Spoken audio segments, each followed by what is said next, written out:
The next one that I'll come on to is a bit of ALO planning. So ALO planning is more of a safety side of things, and it's to ensure that we're operating safely when working with plant adjacent to any line that is open. That's essentially what ALO stands for, any line open.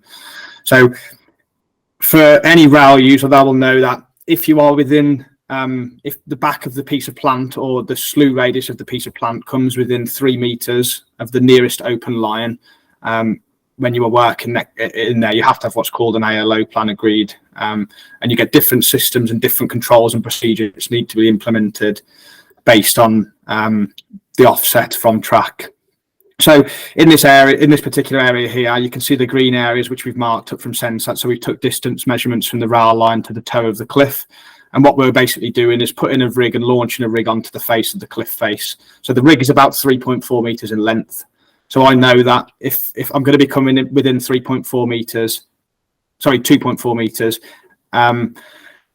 in any of these red areas which I've marked up here. Now, anywhere there is a red area, it essentially means that I've got to put what's called a catch fence in here then. And this particular area of work has to be undertaken. The drilling of this has to be undertaken during a possession using an RRV.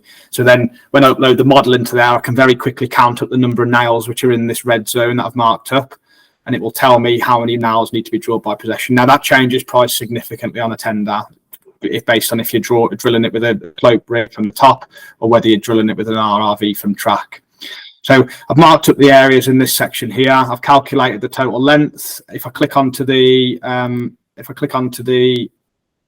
area here, it will give me a surface area of the job, and I know the nail spacing, so it's a very quick exercise for me to work out how many nails are in this area.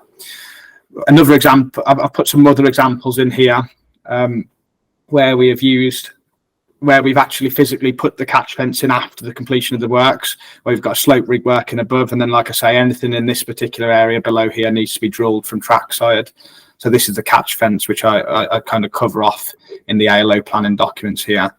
And again, when new people come onto the job, new supervisors, new COSs, so COSs are what I call controller of site safety. They're needed for when you're working adjacent to the railway line.